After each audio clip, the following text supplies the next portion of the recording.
Khawaja Asif is Pakistan's Defence Minister and he's joining us live from Islamabad. Minister Asif, thank you very much for your time. Really appreciate it. India has taken some very serious steps against Pakistan because it says that 2 of the 3 attackers were from Pakistan. What do you say to these allegations?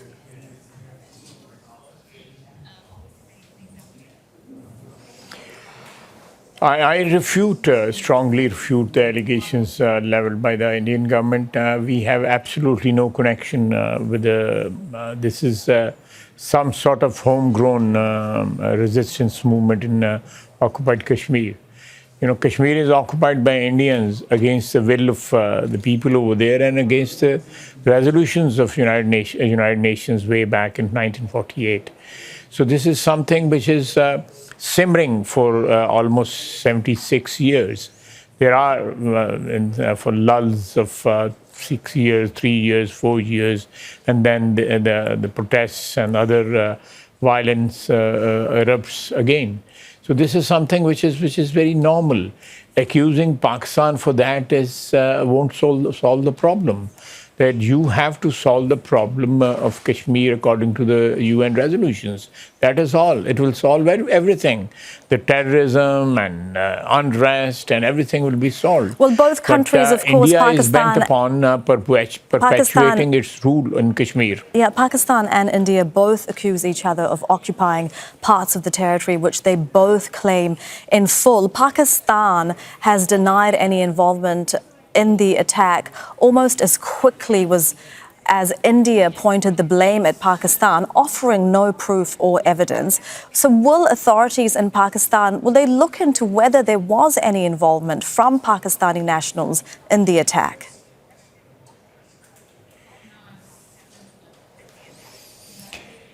You know, the border between India and Pakistan, which is our eastern border, is very, very well guarded. It is all wide, barbed wire,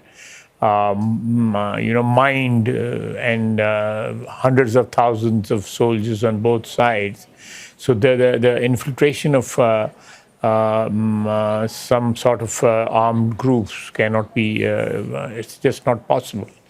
If there is a homegrown terrorist activity or freedom fighters, whatever you can call them, that cannot be ruled out. But Pakistan has no connections since long with the Kashmiri movements or what is happening in Kashmir. We do raise our voice for Kashmiris in United Nations and other international forums, but we have absolutely no connections with and I want to ask you about the ways in which Pakistan raises named in this attack its day before voice. yesterday. Yes, the resistance front, which India is saying has ties to Lashkar-e-Taiba, which is based in Pakistan. But I do want to bring up a point that you're making about how Pakistan does raise support for people in Indian-administered Kashmir, because India is making a lot of the Pakistan Army Chief General Munir's comments last week when he was addressing a convention in Islamabad. He referred to Kashmir saying, "Our stance is absolutely clear. It will be our jugular vein. We will not forget it. We will not leave our Kashmiri brothers in their heroic struggle." Those comments are being seen in India as a dog whistle taking place, having been made before this attack. What do you say to that?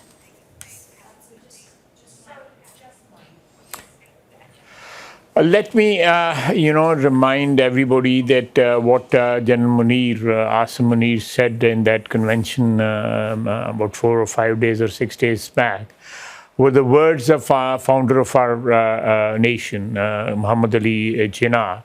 He said that Kashmir is like the jugular vein of our body of Pakistan, body of this state.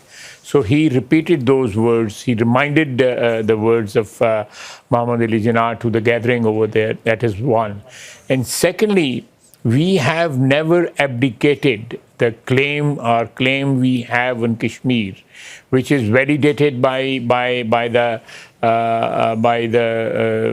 United Nations resolution, which is still not implemented. That will be a long discussion if I go into the detail. But over last 76, 77 years, we have fought 3 wars over Kashmir.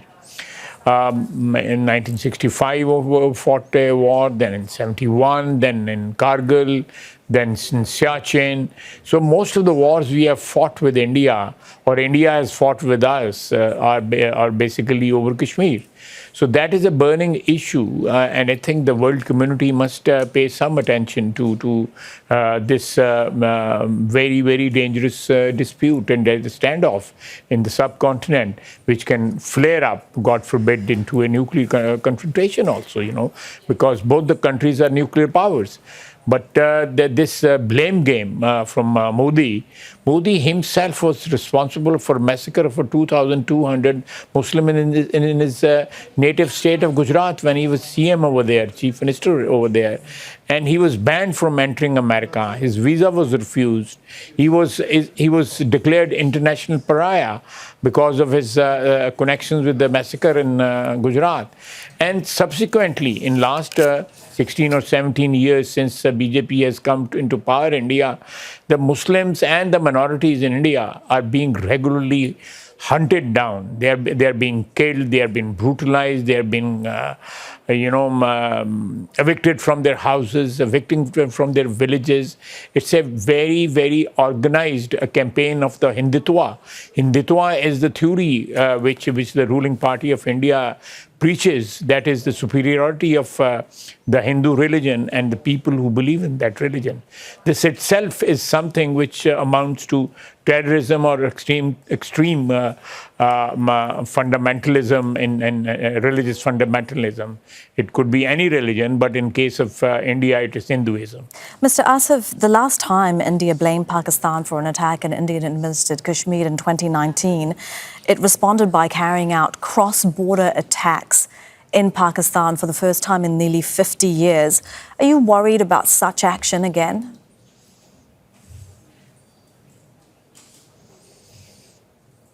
Yeah, we are apprehensive of that. We do not worry, but we are taking care of that. We are making arrangements in case there is a cross-border incursion from India. We'll retaliate and we'll defend our country, defend our soil. There is absolutely no doubt about it. Whatever the price may be, but we'll defend our soil. This is something which India should not forget. Last time when they made an incursion, we shot down their plane, and then there was international pressure. We had to return the pilot of that plane. That incursion was foiled by Pakistan Air Force. So this time again, if there is an incursion from Indian side, Pakistan will meet that incursion in kind, in full force. We cannot allow this incursion of our soil, of our country. This is something which is very fundamental for the Pakistanis. And linking General Munir's statement to what has happened today is a far cry. There is absolutely no linkage. We make these speeches and sort of reiterate our commitment to Kashmir, which is a very fundamental commitment. It is something which goes with our existence as a state. So linking that statement with what happened, this is something orchestrated. We suspect, very strongly suspect, that this was a false flag operation. And Pulwama, the last time you're talking about 2019, ultimately proved to be a hoax. It was admitted by the Indian media that it was a hoax created or orchestrated to blame Pakistan for something which was never connected to Pakistan, and ultimately they were humiliated. Their plane was down, and they had to ask the international community to get back their pilot. That is Pakistan's Defence Minister Khawaja Asif joining us live from Islamabad. Thank you very much for your time. We appreciate it. Thank you. Thank you very much. Make sure to subscribe to our channel to get the latest news from Al Jazeera.